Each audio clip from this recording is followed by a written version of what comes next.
is a real problem. Here's what's happening. Okay, I want to read you some of the facts right here. Look at this right here. It says, so far, this is only the third hottest year behind 2024 and 2025. Do you see the pattern there? This is a pattern. 2024 was hot, 2025 was hot, and now 2026 is hot. Okay, concerning. It goes on to say, We know why weather is bad. It's because that is what they're doing. They're altering the weather. They can make the weather rain, give us a bad thunderstorm. They can give us extreme heat like they're doing now, which people have to run their air conditioners and their central air longer than they would if the heat wasn't so high, if the humidity wasn't so high, what it's like in the hundreds, Israel, like some states is in the hundreds, and people are dying from this heat because it's so hot, hotter than it was in 2024 and 2025. That's what he's saying. but give 2026 time, because a 1-2 punch of accelerated human-caused global warming and supersized El Nino, there's an increasing chance by the end of the year 2026 could eke out the crown for the hottest year on record, eclipsing 2024, or at least come close. Okay, that's concerning. That is extremely concerning, but what does this mean to the American people? Well, there's a few things. The first thing that you need to understand is that there are going to be price increases across the board. For instance, the first... Because they can have a week where you have a whole week is raining, and then the following week is so hot where you won't rain. And when it's raining, you want it to stop because it's flooding your house. So they're doing this, Israel. They are making it rain, they're making it hot, they're making it snow in certain cities that don't have or don't get snow. They're making it snow. So they're doing this. We all know that they are. It's not a secret anymore. They can't hide it. They say, well, the weather, the sun is making, I'm not saying the sun is not making it hot, but they're doing it as well. First one, your power bill. The second one, your groceries. The third one, okay, I'm going to break this down. This is something that a lot of people are not talking about. I've mentioned it a few times here on this channel, but the third one, that is something that you are going to be, well, hit with, and it's a hidden cost. So we'll break that down in a moment, but let's get right down to it. But before we do, if you enjoy these daily updates, do me a favor, go ahead and hit that like button. But here's the big one, your power bill. This is what everyone's been mentioning, is okay, if we have an El Nino, this is going to be the hottest year on record. What does this mean to our power bill? Well, the hottest summer usually means more air conditioning. More air conditioning everywhere at the exact same time usually means there's going to be a grid strain. If the power grid is strained, what many of these utility companies are currently doing and have been doing over the past several years is they try to improve the infrastructure. They go out there and they improve the power poles, they improve the power lines, transformers, they fix them, they update them, and they make it better. That costs you more money. Okay? That is going to cost you more money. So if the grid can't keep up, we are going to experience rolling blackouts. There's going to be surge pricing. There's going to be utility bills that jump hundreds of dollars in a single month. That's exactly what Americans have been warning of over the past year, is their utility bills keep going up. Okay, well, what do? Well, in El Nino, we're not going to do much because we need to keep our homes cool. We can't keep our home at 95 degrees inside. That's unbearable. But let me ask you this. What do you keep your home at? That's a big question.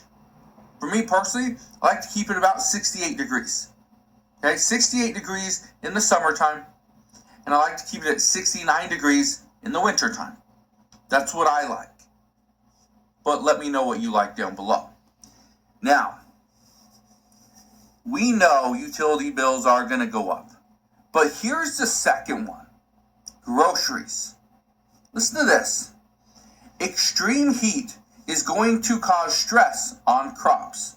Drought has already hit the crops. The heat waves hit the produce belt, and that pressure travels straight to your checkout lane. Yeah, doesn't sound great. So when You think you know where you come from? Nah, you don't. On this website, you can find everything about your ancestors. It has all the census records.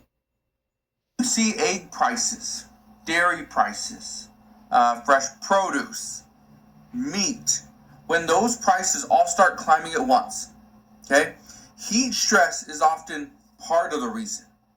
Okay, part of the reason. But it's a big reason. That's the second one.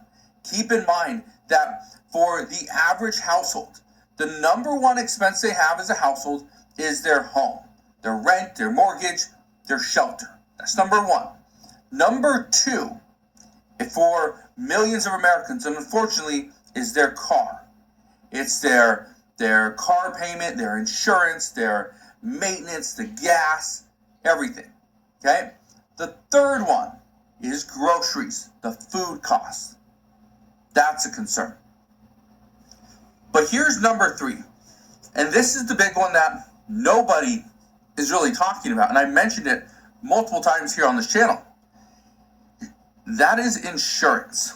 Unfortunately, when we see it get hotter, that means there's more chances for wildfires, which we've seen, especially here in the Pacific Northwest.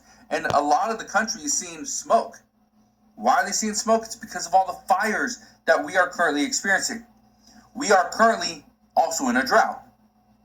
We have a drought, we have high temperatures, we have wildfire risks. When we have wildfire risks, we also, and again, this is why I'm bringing this to your attention, will see insurance costs increase, because now these insurance companies, they need to reprice their insurance. They need to charge more because we are in states that are dealing with wildfires. But here's the big picture. Everybody thinks that, oh, I don't live in a state that has wildfires. I live in Florida. We don't deal with wildfires. Doesn't matter. You could live in the best state in the country where there's no wildfires, there's no hurricanes, there's no tornadoes, there's no earthquakes, there's no nothing, right? No damage from natural disasters. Doesn't matter. The insurance company spreads out those increases to their entire customer base. Not just to one state, not just to one person, to all their customers. Everybody's going to see an increase. That's the concern. Now, I want to read one last thing to you. Okay, look at this right here.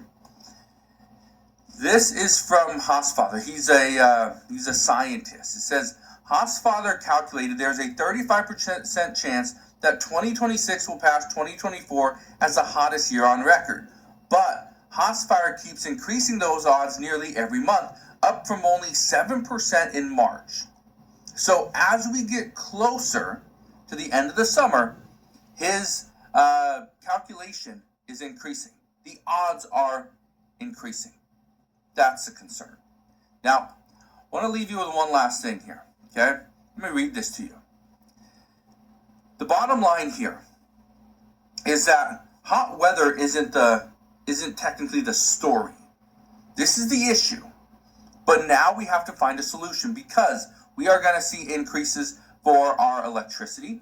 We're going to see increases for our food. We're going to see increases for our insurance. Okay, driving a car becomes more expensive. Doing anything becomes more expensive. That's the issue. So I just wanted to share this with you because as of right now, most people are not talking about what is coming. They're talking about what has already happened and all the fires, the floods, the hail. But what about what is coming in the next several months? What about that? That's the issue. So let me know your thoughts down in the comment section below. But do you think that millions of Americans are going to be caught off guard? Or do you think we're going to see this before it actually happens? Let me know down in the comment section below.